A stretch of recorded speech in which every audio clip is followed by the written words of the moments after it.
Ya, maksudnya dia ini sewaktu hidup amal dia baik, cuma adalah kurang-kurangnya. Ya, maka kemudian orang yang masih hidup mendoakan dia, mengistighfarkan dia, buat sedekah untuk dia, atau menghajikan dia, atau buat bacaan Quran untuk dia, insya Allah sampai, dan itu menjadi penolong, bantuan untuk dia.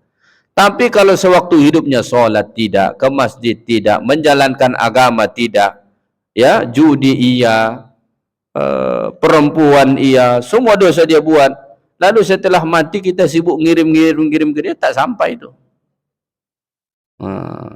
Seandainya tidak ada yang berdoa untukku, aku melihat dia akan memukul aku dengan api neraka itu tadi. Jadi dia lihat ada seseorang membawa api neraka begini ke dalam kubur itu. Dalam bayangan dia, fikiran dia saat itu, tak lama api neraka itu akan dipukulkan ke dia. Tapi ternyata ada doa orang yang masih hidup, akhirnya itu tidak terjadi. Doa itu kemudian menghentikan malaikat yang datang yang hendak memukul dia dengan api neraka tadi.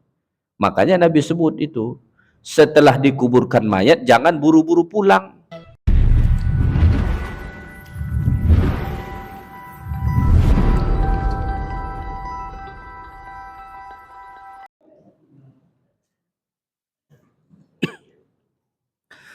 Bismillahirrahmanirrahim. Assalamualaikum warahmatullahi wabarakatuh. Alhamdulillahi rabbil alamin, wabihi nasta'inu ala umuri dunya waddin, wassalatu wassalamu ala habibina Muhammadin sayyidil anbiya'i wal mursalin wa ala alihi wa sahbihi ajma'in. Subhanaka la ilma lana illa ma'allamtana innaka antal alimul hakim. Hasbunallah wa ni'mal wakil, ni'mal maula wa ni'mal nasir, wa la hawla wa la quwwata illa billahil aliyyil azim. Bersyukur kita kehadirat Allah Subhanahu wa taala pada malam yang mulia ini. Allah masih memberi kita nikmat-nikmatnya dapat sama-sama hadir di rumah Allah ini untuk melaksanakan solat maghrib berjamaah. Kita lanjutkan dengan majlis ilmu sehingga masuk waktu Isya nanti insya-Allah. Baik, kita sambung kajian kitab Ar-Ruh pada malam ini, mengangkat satu tema, hal azabul qabri daimun au munqati'. Apakah azab kubur itu berterusan atau terputus? Orang kalau diazab di dalam kubur, apakah azab itu berterusan selama-lamanya atau azab itu terputus pada masanya? Nah, itu pertanyaan yang akan dijawab pada malam ini. Fajawabuha annahu naw'ani. Maka untuk menjawab pertanyaan ini ada dua jenis. Maka ada orang di dalam kubur itu diazab Allah Ta'ala sampai hari kiamat. Tetapi ada juga orang yang diazab Allah di dalam kubur itu hanya sementara waktu saja. Ya, ada orang di dalam kubur diazab Allah sampai hari kiamat. Tetapi ada orang diazab Allah di dalam kubur hanya sementara waktu saja. Sampai masanya azab itu berhenti. Maka dia istirahat sampai kemudian datang hari kiamat. Nau'un daim. Ya. Pertama, azab yang kekal. Ya, pada umumnya azab kubur itu kekal pada umumnya. Siwa ma warada fi ba'dil hadis annahu yukhaffafu anhum ma bainan nafkhataini. Pendapat pertama bahwa azab kubur itu kekal selama-lamanya, kecuali yang disebutkan dalam sebahagian hadis bahwa di antara dua tiupan sangkakala itu tidak terjadi azab. Sangkakala itu kan ada dua kali tiupan. Tiupan yang pertama itulah tiupan yang menyebabkan hancur seluruh alam semesta ini. Maka ketika terjadi tiupan yang pertama, kiamat terjadi, langit runtuh, bumi hancur, lautan meluap, segala-galanya hancur. Disebut di dalam satu riwayat, antara tiupan yang pertama kepada tiupan yang kedua berapa lama? Dalam riwayat disebut hanya arba'un, 40. Maka ulama kemudian berbeda pendapat, apa maksud 40 di sini? Ada mengatakan 40 hari, ada mengatakan 40 bulan, ada mengatakan 40 tahun. Karena dalam riwayat itu tidak dijelaskan 40 itu 40 apa. Hanya disebutkan bahwa jarak tiupan pertama ke tiupan yang kedua itu 40. Kalau kita andaikan itu 40 tahun, maka dalam tempoh masa 40 tahun antara tiupan pertama kepada tiupan kedua, dalam tempoh itu disebut dalam riwayat ahli kubur itu istirahat dari diazab. Jadi dalam tempoh itu mereka tak diazab. Maka pendapat yang pertama ini mengatakan bahwa azab kubur itu kekal sampai terjadi kiamat, tapi di antara dua tiupan sangkakala mereka direhatkan.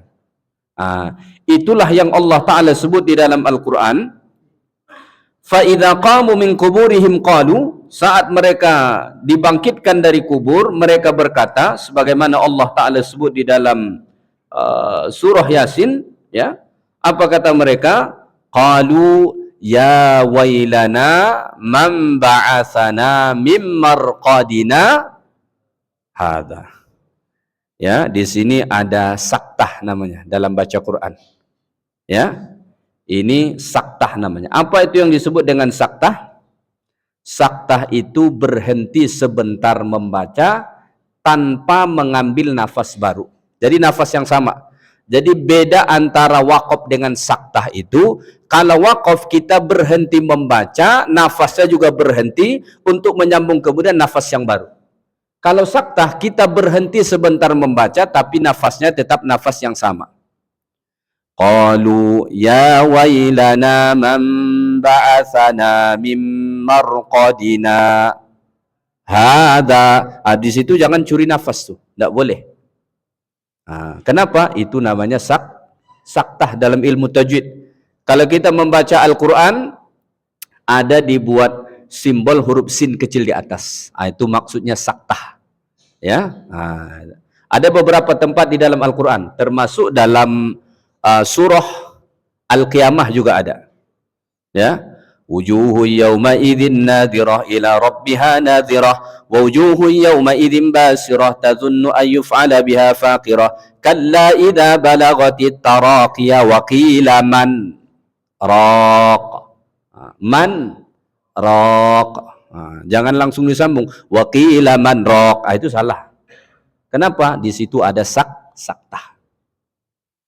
Maka dalam membaca Al-Fatihah pun kalau kita di ujung ayat, ini banyak orang salah nih, ya, tanpa disadari. Dia membaca ayat, membaca surah Al-Fatihah, di ujung ayat itu dia berhenti, tapi nafasnya tetap sama. Contoh, Bismillahirrahmanirrahim, Alhamdulillahirabbil alamin, Arrahmanirrahim, Maliki yaumid. Nafasnya tetap nafas yang sama. Salah itu. Kenapa? Karena kalau nafasnya nafas yang sama kita berhenti, itu namanya saktah. Dan itu bukan tempat saktah. Jadi kalau kita berhenti di setiap ujung ayat, pastikan itu kita mengakhiri nafas, dan untuk ayat berikutnya nafas yang baru. Itu namanya waqaf. Alhamdulillahi rabbil alamin. Habis satu nafas. Ar-Rahmanir-Rahim. Nafas baru. Maliki yaumiddin. Nafas baru. Begitu. Jangan kita sambung di ujung ayat sih berhenti, tapi nafasnya tetap nafas yang sama. Itu kadang-kadang terjadi.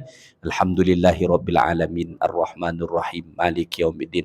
Nafas yang sama, salah. Jadi perlu diubah, ya.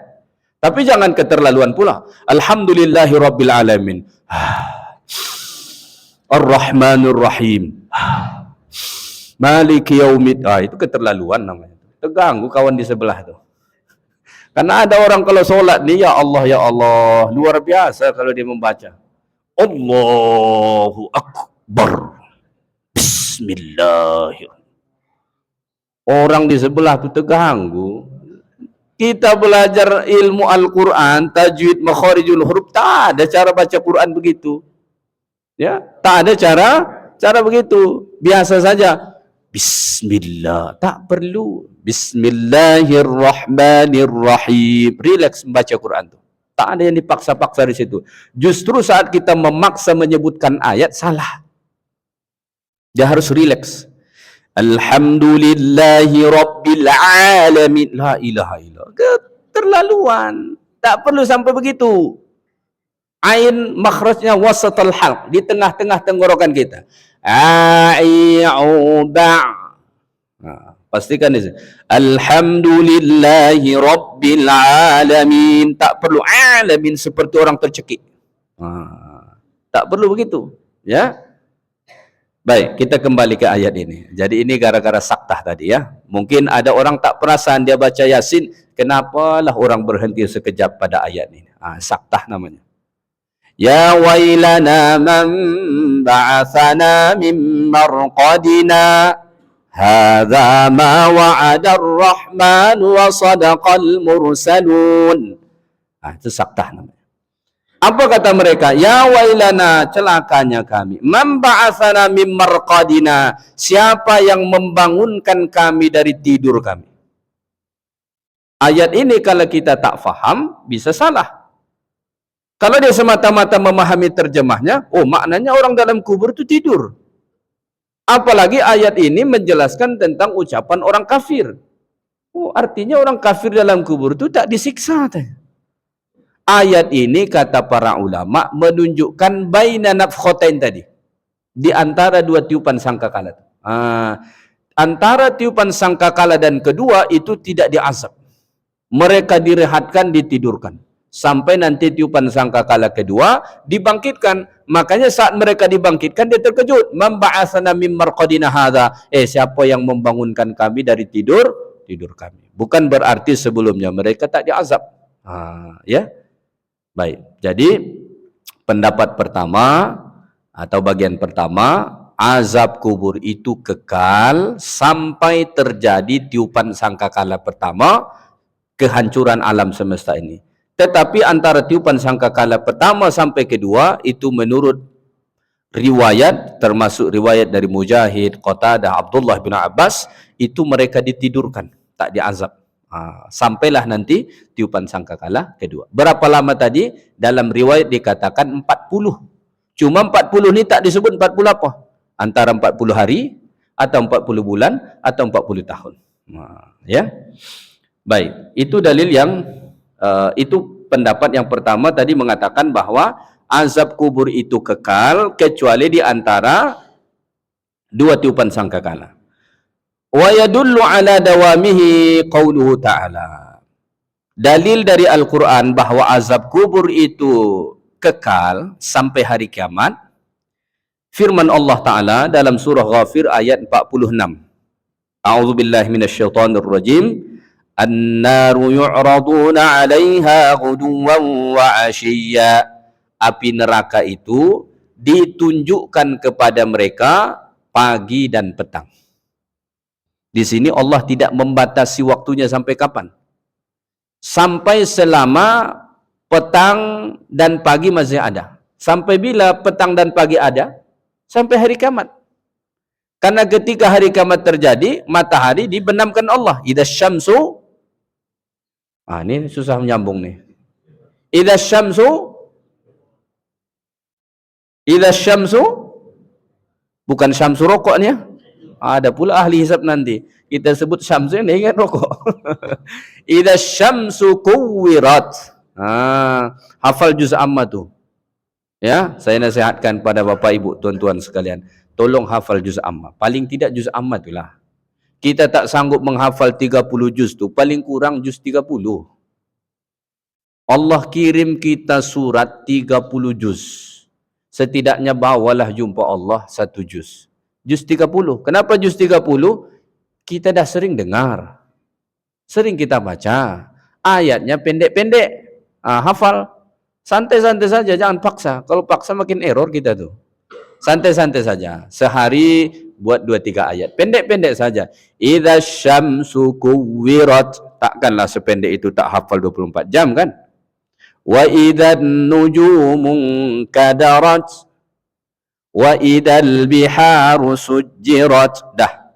Itu saja 24 jam ni. Besok tambah lagi. InsyaAllah kalau kita konsisten setahun saja, nampak hasilnya tu. InsyaAllah kita solat pun tak berputar-putar di kul ke kul terus lagi. Dah ada cadangan. Sesekali An-Naba, sesekali Al-Mutaffifin, sesekali abasa, dan lain sebagainya. Hafal ya. Sampai kapan ada pagi dan petang itu? Sampai matahari digulung Allah. Selama matahari masih ada, pagi dan petang masih ada. Kata Allah, "An-naru yu'raduna 'alaiha ghuduwwan wa 'ashiyya." Bagi mereka yang diazab di dalam kubur itu, setiap pagi dan petang ditampakkan Allah kepada mereka neraka. Maka ada orang masih di dalam kubur, dia sudah nampak tempat dia nanti di neraka. Seram enggak tuh kira-kira? Seram. Ya, ada kalau azab ini, kalau diperlihatkan kepada kita, walaupun belum diazab benaran di situ sudah takut. Analogi sederhananya begini. Ada orang mau dihukum mati. Ya, kalau kita cara hukum mati kita di Indonesia ini kan ditembak tuh. Ya. Ada di negeri lain hukum mati itu digantung. Dibuat, diikat lehernya, digantung mati. Ada dipancung. Coba bayangkan, bagaimana agaknya perasaan orang yang hendak dihukum mati, tapi dia giliran ketiga. Dia nampak giliran pertama itu dibunuh di depan matanya. Gimana tuh kira-kira perasaan dia tuh? Oh, susah kita menggambarkannya. Begitulah azab neraka tuh. Setiap pagi dan petang ditampakkan Allah Ta'ala kepada orang yang disiksa di dalam kubur itu. Sampai hari kiamat.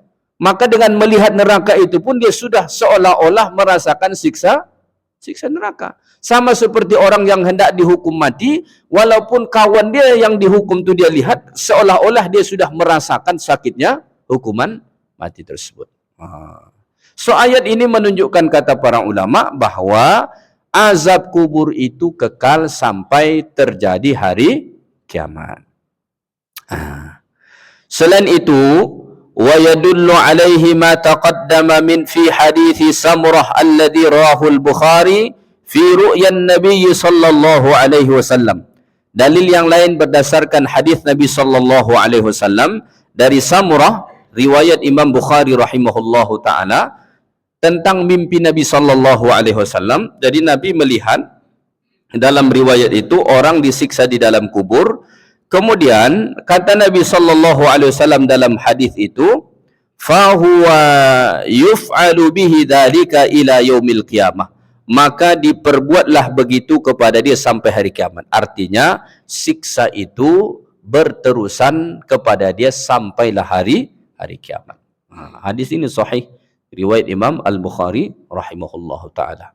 Ya. Kita lebih lama tinggal di dalam tanah ketimbang di atas tanah. Kalaulah di dalam tanah tu disiksa sampai hari kiamat, betapa meruginya kita.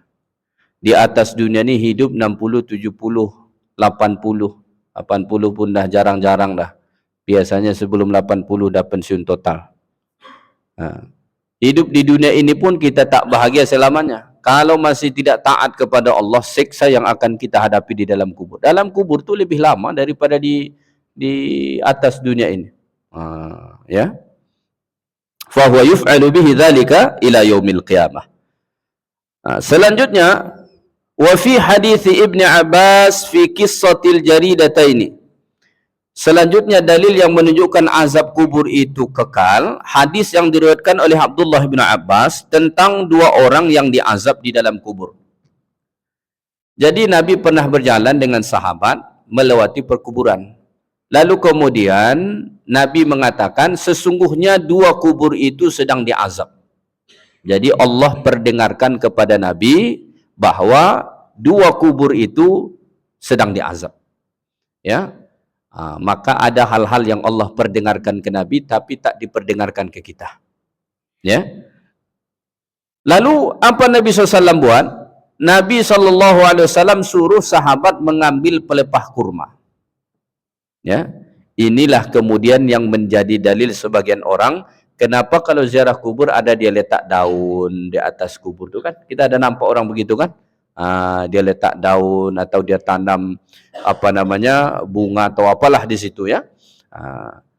Nabi menyuruh supaya ambil pelepah kurma. Lalu saat Nabi letak, Nabi mengatakan la'allahu yukhaffafu anhuma ma lam yaibasa. semoga diringankan azab kubur kepada mereka berdua selagi mana pelepah kurma tadi belum kering. Artinya keringanan itu hanya sampai kering pelepah kurma. Kalau sudah kering pelepah kurma itu azab berlanjut terus.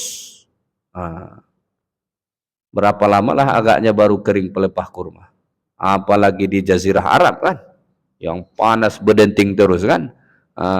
Beberapa hari saja dah kering itu. Kecuali di kita sekarang musim hujan mungkin lama sedikit kan.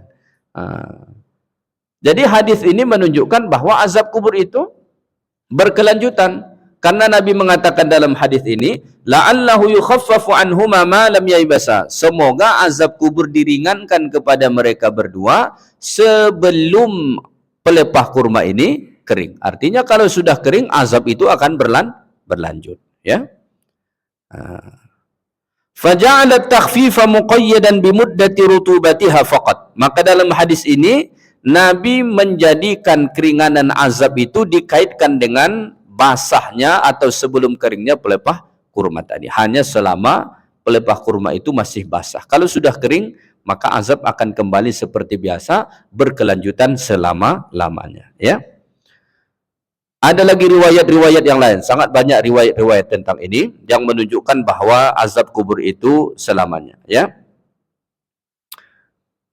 Antaranya hadis Bara' bin Azib fi qissatil kafir. Hadis dari Bara' bin Azib radhiyallahu taala anhu tentang kisah orang kafir. Dalam hadis itu Nabi mengatakan, "Tsumma yuftahu lahu babun ilan nar fayanzuru ila maq'adihi fiha hatta taqum as-sa'ah." Kemudian dibukakanlah bagi dia pintu neraka. Jadi bagi orang yang disiksa di dalam kubur, orang kafir yang disiksa di dalam kubur itu, dibukakan kepada dia pintu api neraka, fayanzuru ila maq'adihi fiha, lalu dia melihat tempat tinggal dia nanti di dalam api neraka, hatta taqumas sa'ah, sampai terjadi hari kiamat.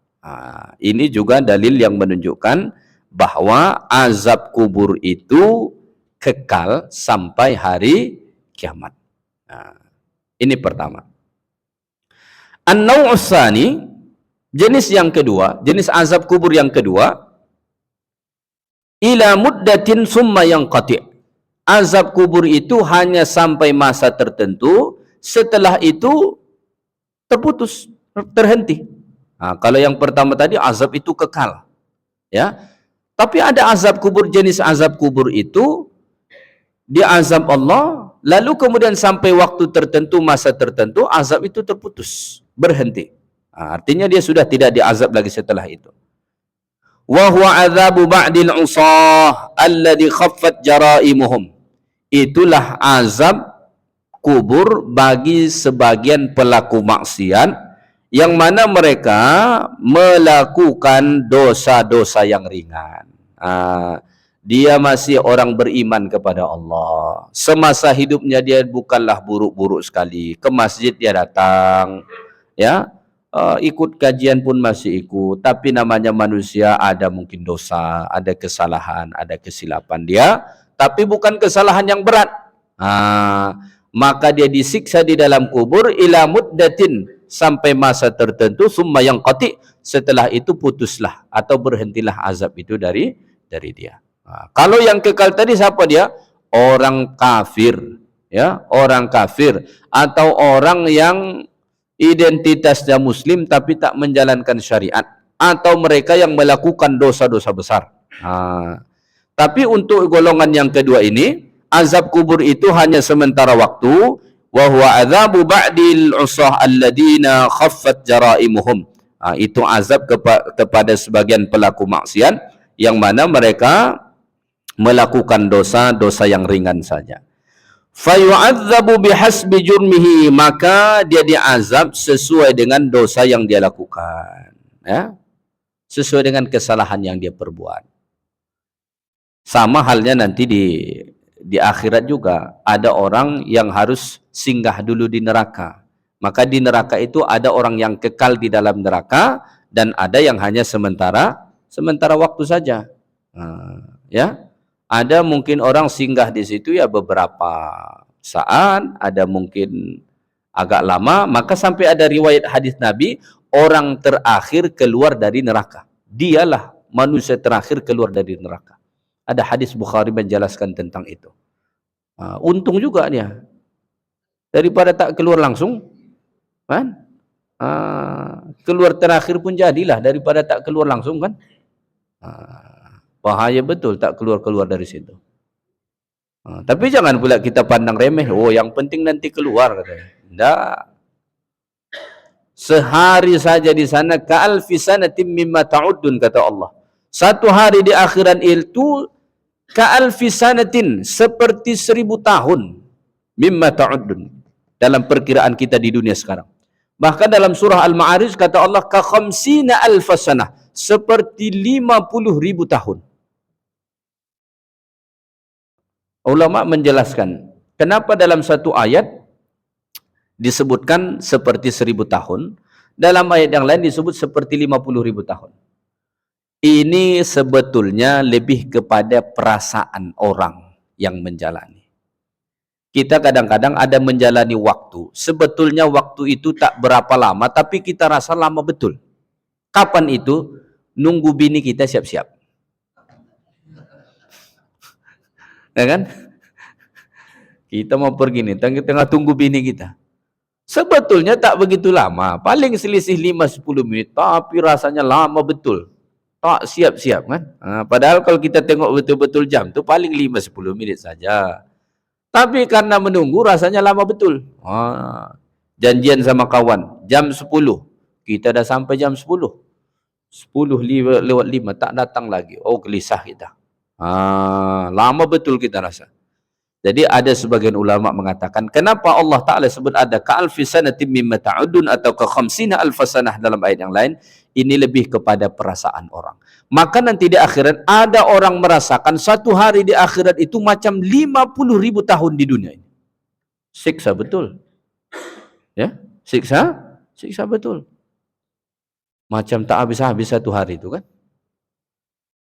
Dan ada orang merasakan seperti 1000 tahun.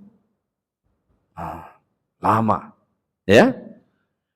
Makanya walaupun keluar dari neraka, jangan bercita-cita masuk ke situ. Ada kita ni, aduh tak apalah, yang penting keluar, katanya. Jangan yang penting keluar, yang penting jangan masuk. Itu yang penting tuh. Ya. Ini bukan percobaan masuk ke situ nih, bahaya sekali masuk, bahaya. Nabi sebut dalam hadis, azab yang paling ringan itu dia pijak bara api neraka tu mendidih otak dia. Itu paling ringan. Kalau paling ringan saja begitu, tak tahulah macam mana yang paling berat, kan? Baik.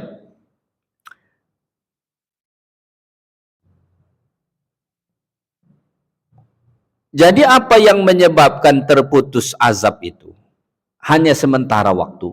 Satu tentu pertama tadi karena kesalahan yang dia lakukan bukan kesalahan berat. Sewaktu dia hidup di atas dunia ini dia beramal, dia menjalankan rukun Islam, tapi namanya manusia ada kesalahan, ada kesilapan, ya. Kemudian apalagi yang mendukung sehingga azab itu tidak berkelanjutan? Waqad yanqati'u anhul 'adzabu bidu'ain. Kadang-kadang putus azab itu karena ada doa.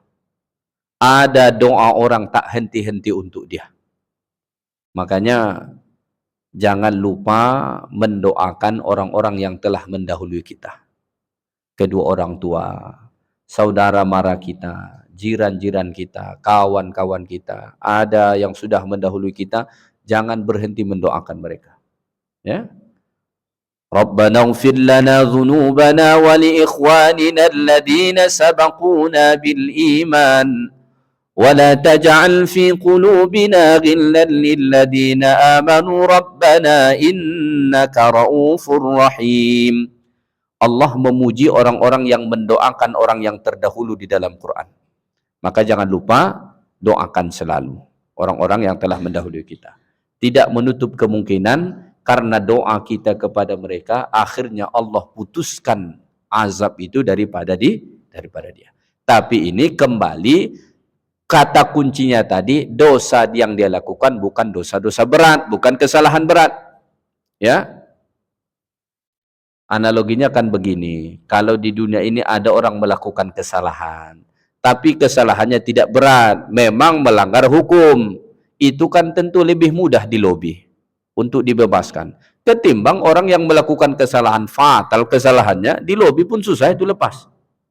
Makanya ada jenderal itu akhirnya masuk juga dia. Kalau ringan kesalahannya itu tak masuk dia tuh. Tapi karena sudah berat, tidak bisa lagi. Tidak ada syafaat lagi, kira-kira begitulah. Kalau yang ringan-ringan itu masih ada syafaatnya gitu. Jadi kata kuncinya itu, dosa yang dia lakukan tak banyak, kesalahan yang dia lakukan itu tak besar, kemudian dibantu oleh doa. Dibantu oleh doa. Maka selalu doakan.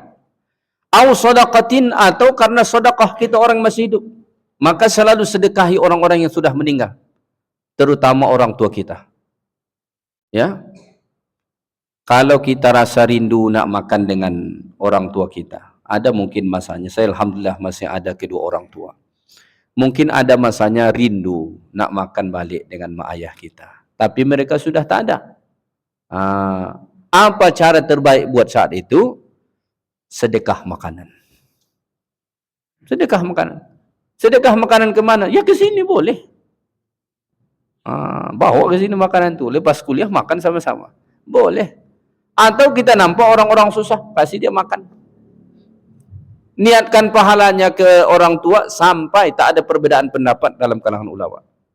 Maka ada seorang lelaki, dia datang kepada Nabi, ya Rasulullah, ibu saya sudah meninggal, rasanya kalau dia ada kesempatan sebelum mati itu memberi wasiat, dia akan memberi wasiat supaya buat sedekah untuk dia. Kalau saya sedekah untuk dia, bermanfaat atau tidak wahai Rasulullah? Bermanfaat, kata Nabi. Maka kalau sedekah tidak ada perbedaan pendapat. Kalau bacaan Yasin ada yang mengatakan sampai, ada tidak. Tapi kalau sedekah itu tak ada perbedaan pendapat, semua sepakat mengatakan sampai, maka buat sedekah. Tidak menutup kemungkinan bisa saja karena sedekah kita kepada mereka, Allah Ta'ala hentikan azab kubur itu daripada mereka. Rutinkan. Mungkin setiap minggu kita sedekah, itu kemampuan lah. Kalau kita mampu misalnya seminggu 50.000, buat sedekah tuh. Ya, buat sedekah tuh. Sedekah niatkan untuk ibu saya, untuk ayah saya, untuk saudara saya, sampai. Ya, baik. Aw istighfarin, ataupun karena istighfar. Ada orang yang terus mengistighfarkannya setelah dia meninggal. Aw thawabi hajjin, ataupun pahala haji. Ya, haji itu boleh dihajikan orang lain. Ya, contoh dulu orang tua kita tak sempat pergi haji karena hidup susah, tak mampu masa itu. Zaman dulu susah orang pergi haji, bukan cuma duit tak ada, transportasi untuk pergi haji pun susah. Beda dengan sekarang kan. Sekarang nih duit ada, dapat giliran, itu yang susah. Itu pula masalahnya kan. Orang zaman dulu giliran itu mudah dapat, tahun tu daftar bisa berangkat tahun tu, tapi yang susah tu pitihnya tak ada. Kemudian prosesnya panjang, jauh perjalanannya, susah, belum pakai pesawat kan. Zaman kita sekarang alhamdulillah kalau masalah duit lebih mudah zaman kita sekarang. Makanya sampai ada ada package orang pergi haji itu ratus-ratus juta. Ya, beratus juta. Saya pernah ketemu dengan seorang jamaah di Malaysia. Beliau dulu GM di Sony, perusahaan Jepang itu. Karena dia lulusan Jepang, dia dari GM situ pensiun. Saat dia pergi haji, dia itu ikut rombongan kalau kita di sini haji plus lah. Rupanya haji plus ini ada juga tingkatan-tingkatannya. Ada plus-plus juga. Bukan cuma plus-plus. Ya. Ketemu dia katanya, ada seorang pengusaha lah, kaya dia beliau tuh, ya, ada perusahaannya. Kos dia package haji itu berapa? 300.000 ringgit. Kalau di kita sekarang tuh udah hampir 1 miliar tuh. Ya, tapi memang katanya tempat dia pun memang spesial betul. Ya. Jadi kita bisa menghajikan, membadalkan haji orang tua kita yang sudah meninggal, dan pahala itu sampai ke mereka. Cuma kalau membadalkan haji ini periksa betul-betul, jangan yang abal-abal. Ada tuh badal haji ditampung sama dia, harganya memang di bawah. Tapi yang dia badalkan itu entah berapa orang, ditampung sama dia semua. Badalkan saya masuk, yang mengerjakan dia sendiri. Badal haji ini hanya boleh dilakukan seorang. Kalau misalnya saya mengerjakan badal haji untuk orang, satu saja yang bisa saya gantikan. Badal itu kan artinya menggantikan. Jangan sampai dia tampung 10, kemudian dia sendiri yang melakukan. Dia kirimlah foto, ditulis nama. Yang untuk ini kirim foto, untuk ini kirim foto. Maka ada mafia badal haji. Hati-hati. Orang datang ke tanah suci untuk membersihkan diri, dia cari dosa dia di situ. Ya, banyak di sana. Makanya sandal kita pun sering hilang di sana. Kalau naik ke rooftop di atas Masjidil Haram itu ada aja penipu-penipu di situ. Ya, ada. Ini bukan memburukkan Mekah ya, tapi memang banyak penipu di situ. Ya. Kalau kita pergi foto-foto misalnya ke Arafah, ke sekitar Jabal Rahmah, itu ada saja di situ orang dia paksa kita untuk foto, dia kasih kita serban apa, habis itu ditarik habis semua duit dari dompet kita. Makanya kalau kita pergi umroh misalnya, ada tiba-tiba nyuruh kita foto di situ, jangan pikir itu baik dia. Habis itu ditarik habis sama dia duit kita tuh. Maka cara terbaik tolak saja, enggak usah mau. Enggak usah mau. Kalau kita foto kan kasih aja handphone kita ke kawan kita, bisa kita foto. Jangan mau. Kenapa? Disikat namanya. Diambil dari dompet itu, ditarik habis semua. Nah, gimana kita mau melawan? Bahasa Arab tak pandai. Makanya jangan mau yang begitu ya. Bisa saja azab itu putus dari mereka karena ada pahala haji. Au qira'atin tasilu ilaihi min ba'di aqaribihi au ghairihim, atau karena ada bacaan Al-Qur'an yang disampaikan dari sebagian kaum kerabatnya ataupun orang lain. Akhirnya azab kubur itu berhenti. Jadi ini beberapa sebab kenapa ada azab kubur yang diputuskan dari dia. Artinya dia tidak diazab lagi. Hanya sementara waktu saja. Kata kuncinya tadi, dosa yang dia lakukan tak banyak. Kesalahan yang dia lakukan hanya kesalahan-kesalahan ringan. Lalu kemudian ditopang oleh doa orang yang masih hidup, sedekah orang, istighfar orang. Atau mungkin ada yang membuat badal haji untuk dia, ya, atau mungkin ada yang selalu membacakan Quran untuk dia, lalu kemudian pahala itu sampai kepada dia dan itu meringankan, akhirnya putus azab itu dari dia, ya. Ini sama halnya seperti di dunia. Di dunia juga begitu. Wa hakadha kama yashfa'u syafi'u al-mu'adzab fid dunya. Sebagaimana di dunia ini ada orang yang bisa memberi bantuan sehingga bebas dari hukuman, ya. Misalnya ada yang menjamin, ya. Mestinya dia sudah dihukum tapi ada kemudian yang menjamin, ya. Atau kalau di kita ada istilah remisi, ya. Akhirnya dikurangin, ya. Atau dapat pengampunan, ya. Ada terjadi, maka analoginya begitu. Analoginya begitu. Fayakhlisu minal adzabi bi syafa'atihi, maka dia bebas dari azab karena ada syafaat, karena ada pertolongan. Lakin hadhihi syafa'atun qad takunu biduni iznil masyfu' anhu indahu. Tapi kadang-kadang syafaat ini, pertolongan ini tidak diizinkan Allah. Ya. Jadi jangan kita berharap, oh yang penting aku buat dosa ajalah di dunia ini. Cuma dia persiapkan, ini pasukan istighfar saya setelah saya mati. Dia lantik 100 orang, setelah saya mati kalian jangan berhenti-berhenti istighfar. Saya gaji kalian. Dia siapin harta yang banyak. Sewaktu dia hidup dia bebas buat dosa, itu tak berlaku. Ya, jadi syafaat ini pun, pertolongan kita pun kepada orang yang sudah mati harus atas izin Allah, bukan sesuka hati kita. Bukan sesuka hati kita, bukan kita yang memastikan, Allah Ta'ala yang memastikan. Maka Allah Ta'ala berfirman di dalam Al-Quran, man dzalladzi yashfa'u indahu illa biiznih. Ya, jadi syafaat itu harus izin Allah. Kalau Allah tak mengizinkan tidak terjadi. Ya. Wala yashfa'una illa liman irtada, dan tidak ada mereka memberi syafaat kecuali kepada orang yang diridhoi Allah.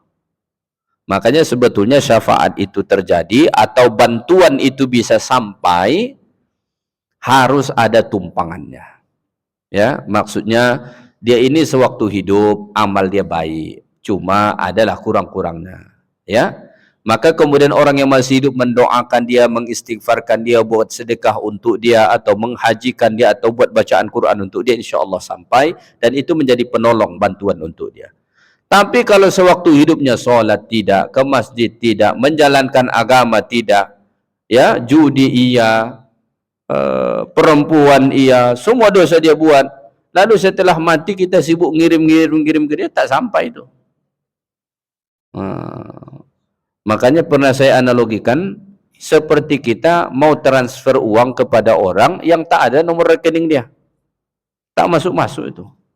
Kenapa? Nomor rekeningnya tak ada. Nomor rekening itu supaya hidup harus ada saldo di situ. Kalau saldonya kosong, dimatikan sama bank itu kan, dinonaktifkan sama dia tuh. Kenapa? Saldonya kosong. Karena bank itu kan dia harus ada yang dia tarik dikit-dikit tiap bulan tuh kan. Entah biaya-biaya apa aja lah, ada aja itu kan. Tarik. Kalau saldonya nol di situ, mati itu. Kita transfer tak akan masuk. Makanya kalau orang yang mati itu saldo pahalanya kosong, kita kirim pun tak sampai. Analoginya begitu, ya. Jadi harus ada tumpangannya. Wala tanfa'u syafa'atu 'indahu illa liman adzina lah. Dan tidak bermanfaat syafaat di sisinya kecuali kepada orang yang diizinkan Allah Subhanahu wa ta'ala, ya. Baik. Waqad dzakara Ibnu Abi Dunya telah menyebutkan riwayat dari Abdullah bin Nafi'. Abdullah bin Nafi' berkata, mata rajulun min ahlil Madinah. Ada seorang lelaki meninggal. Beliau ini, yang meninggal ini penduduk Madinah. Ada seorang lelaki penduduk Madinah meninggal. Fara'ahu rajulun ka'annahu min ahlin nar. Lalu kemudian ada seseorang bermimpi melihat dia ini ahli neraka. Lelaki orang Madinah tadi yang meninggal ini dilihat dalam mimpi seseorang, dia ini menjadi ahli neraka. Lalu kemudian berselang beberapa saat dia tidur lagi. Ra'ahu ka'annahu min ahlil jannah. Tiba-tiba dia mimpi lagi, dia melihat orang yang tadi yang dia lihat itu ahli neraka, sudah menjadi ahli syurga. Lalu faqala, dia pun bertanya, alam takun qulta innaka min ahlin nar? Bukankah sebelum ini engkau mengatakan engkau ahli neraka? Kenapa tiba-tiba engkau berubah menjadi ahli syurga? Qala, orang yang meninggal tadi menjawab dalam mimpi itu, qad kana dzalika illa annahu dufina ma'ana rajulun minas salihin fasyafa'a fi 40 min jiranihi fakuntu ana minhum. Jadi memang betul saya pada asalnya ahli neraka, kategorinya ke ahli neraka. Tapi katanya, tapi saya dikuburkan bersama seseorang yang saleh. Saya dikuburkan bersama seseorang yang saleh. Orang yang soleh ini memberi syafaat kepada 40 orang jirannya, kepada 40 orang tetangganya. Fakuntu ana minhum, ternyata saya termasuk dari 40 itu, tetangga. Makanya bertetangga dengan orang soleh itu penting, ya. Makanya ada ulama mengatakan begini, sebelum engkau membeli rumah atau membangun rumah, lihat dulu siapa tetanggamu di situ. Ya, lihat dulu siapa tetangga kita. Tetangga sebelah siapa? Perhatikan dulu. Kalau orang-orang soleh, buatlah rumah di situ. Kenapa? Kita dapat percikan kesolehan kebaikan mereka. Jangan langsung main-main bangun beli rumah. Setelah 3 bulan tinggal di situ, sebelah kanan pengedar narkoba, sebelah kiri penjual perempuan, belakang tukang pala. Stres kita tinggal begitu. Makanya ada nasihat para ulama, lihat dulu jiranmu, calon jiranmu siapa sebelum engkau memutuskan membuat rumah atau membeli rumah. Tengok dulu. Karena berjiran dengan orang baik itu ternyata bisa memberi syafaat kepada kita. Artinya azab kubur itu dibebaskan dari dia karena ada syafaat yang dia dapatkan dari kesolehan tetangga yang dia ada. Tapi kembali tadi, karena juga ada tumpangan kebaikan pada diri dia. Kesalahan yang dia lakukan sewaktu hidup tidak fatal, bukan dosa yang besar, bukan kesalahan yang fatal, tapi kesalahan-kesalahan yang ringan, ya. Qala Ibnu Abi Dunya, Ibnu Abi Dunya juga berkata, haddatsani ba'du ashabina, menceritakan kepadaku sebagian sahabat kami. Qala, dia berkata, mata akhi fara'aituhu fin naum, saudaraku meninggal lalu aku bermimpi melihatnya dalam tidur. Kita sudah pernah membahaskan bahwa kalau seseorang bermimpi dengan orang yang sudah mati, itu memang kemungkinan besar ruh mereka ketemu. Karena kemungkinan ruh kita ketemu sama ruh orang yang sudah mati adalah saat tidur, bermimpi. Makanya semua ulama itu mengatakan ruh orang hidup bisa ketemu sama ruh orang mati saat tidur. Makanya jangan dianggap remeh kalau mimpi terhadap orang sudah meninggal. Ada orang mengatakan, alah itu kan cuma mimpi, mimpi itu kan cuma bunga-bunga tidur, katanya. Kata siapa cuma bunga-bunga tidur? Nabi mengatakan mimpi itu bagian dari kenabian. Mimpi itu bagian dari wahyu. Mimpi itu bagian cara mendapatkan informasi dari yang kita tidak dapatkan di alam zahir ini. Ya, memang ada mimpi yang tak betul, tapi juga ada mimpi yang betul. Jadi ada saudaranya meninggal, kemudian dia bermimpi melihatnya. Lalu dia bertanya, maka haluka hina wudi'at fi qabrika, apa yang terjadi kepadamu setelah engkau diletakkan di dalam kubur? Orang-orang soleh zaman dulu, mereka biasa mimpi dengan saudaranya yang telah meninggal dunia. Ya, kenapa? Mungkin karena kekuatan ikatan batin di antara mereka. Lalu setelah salah seorang meninggal, itu biasa dimimpikan Allah tentang orang tersebut kepada yang masih hidup. Ya, ditanya, maka haluka hina wudi'at fi qabrika, apa yang terjadi denganmu setelah engkau diletakkan di dalam kubur? Qala, dia menjawab, atani atin bi shihabin min nar, ada seseorang datang kepadaku membawa api neraka. Dibawa api neraka ke dalam kubur itu dia lihat. Falaula anna da'iyan da'a li la ra'aituhu annahu sayatribuni bihi, seandainya tidak ada yang berdoa untukku, aku melihat dia akan memukul aku dengan api neraka itu tadi. Jadi dia lihat ada seseorang membawa api neraka begini ke dalam kubur itu. Dalam bayangan dia, fikiran dia saat itu, tak lama api neraka itu akan dipukulkan ke dia. Tapi ternyata ada doa orang yang masih hidup. Akhirnya itu tidak terjadi. Doa itu kemudian menghentikan malaikat yang datang yang hendak memukul dia dengan api neraka tadi. Makanya Nabi sebut itu, setelah dikuburkan mayat jangan buru-buru pulang. Ya, habis dikubur itu jangan buru-buru pulang. Di situ singgah dulu. Untuk apa di situ? Kata Nabi, doakan, istighfarkan dia. Kenapa? Ini saat-saat genting bagi dia. Karena saat ini dia sedang ditanya oleh para malaikat Allah. Maka singgah dulu di situ. Tapi jangan pula tak pulang-pulang. Oh, ini mentang-mentang disuruh tinggal di situ sebentar, tak pulang-pulang pula dia. Saya mendengar di Madura, ada kawan saya cerita, wallahu alam, saya belum pernah sampai ke sana, tapi ada kawan saya orang Madura, dia cerita, kalau di sana meninggal, di sebagian tempat itu, kubur itu dijaga seminggu katanya. Apakah karena mereka menghatamkan Quran di situ? Tidak. Takut kubur itu dibongkar, diambil kain kapannya. Kita kan di Indonesia ini masih ada pemahaman-pemahaman yang seperti itu kan. Seolah-olah kain putih itu kalau sudah dipakaikan ke jenazah, dimasukkan ke dalam yang lahat, itu menjadi sakti. Maka diambillah kain itu kan.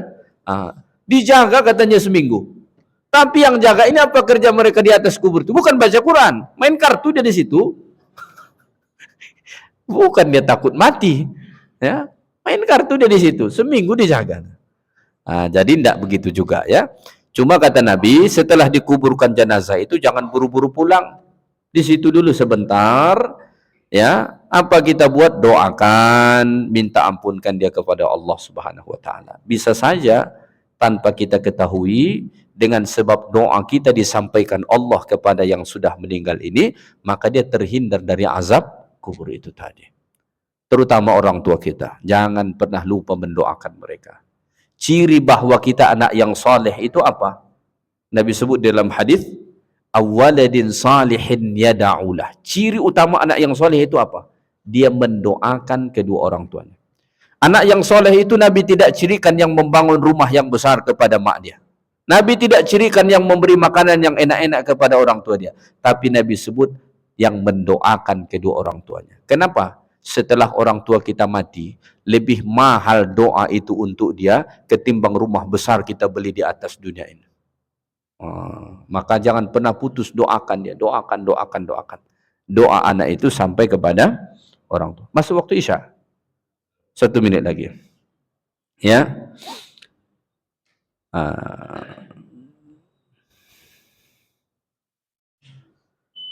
Habis. Tak sempat saya membaca yang baru. Baik, itu saja kajian kita pada malam ini. Mudah-mudahan bermanfaat bagi kita semua. Yang baik dari Allah, yang kurang dari saya. Subhanakallahumma wa bihamdik. Asyhadu an la ilaha illa anta astaghfiruka wa atubu ilaik. Assalamualaikum warahmatullahi wabarakatuh.